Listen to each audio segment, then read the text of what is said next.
I have available that can be a quick phone call away as some of that expertise to kind of get me up to speed to even know if I need to bring in a consultant? Do I, am I at the level of achieving it where I need to be, at least to the basic due diligence?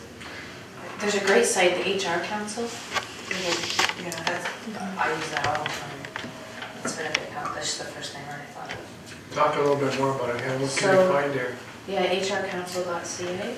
They have all the best, it's all the HR legislation and sample policies and procedures, and even going through what to do if you're terminating someone, how to hire the best person, it's got great tips and templates. Yeah, I used that a lot when I started.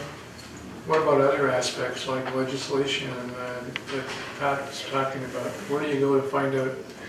I use the United Way a lot too, as so yeah, associations are sure helpful. You have your association, is it helpful? Family Service Ontario, yeah.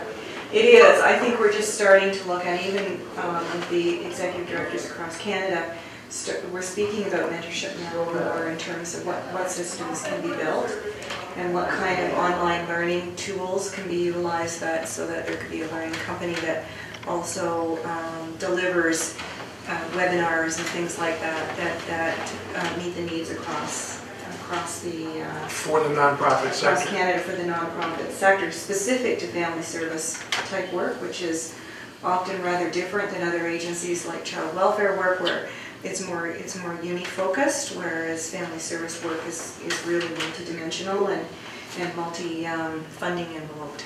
So it's somewhat different in that regard. It'd be nice if there was one neat resource bank you could go to for not-for-profits, wouldn't it?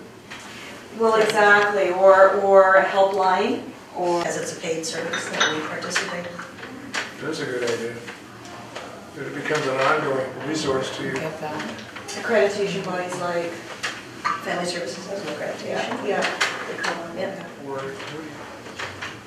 They're just developing more sectors, standards. It's your sector, is it? They have done a great deal of work in the community living sector and as well as other sectors. They're just moving into our sector now. Again, it feels piecemeal, doesn't it? Like bits and pieces of it. Your accreditation is unifying too, right? Family Services is now going to credit with Children's Mental Health and a number of different organizations, right? So it's going to be much broader than the way it was. Well, that's a good thing. And child welfare. Yes, child welfare as well. And then a child welfare organization. But, we felt it was something worth supporting, but it's difficult because, everybody wants to reinvent the wheel. Yeah. That's exactly how the accreditation process is evolving with focus, because their finance and IT and HR and all those standards are across the board standards for community living, for other organizations, and for our sector. And it's the service-specific standards for our sector that are being worked on right now and are being finalized. And I was part of a committee of 5 organizations that joined them in developing those service-specific standards, so that when we're accredited, we're being, we can say we're being held to the same account as all of the community living sector. We're being accredited in all of those areas, and then in the service-specific, there are obviously differences.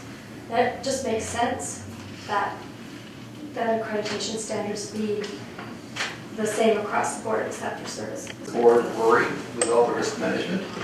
You can simply say, guys, calm down. We meet and exceed industry standards, and we were reviewed externally for our operations. Calm down. It's okay. And I think that truly that is a significant statement, because that's exactly what you're saying.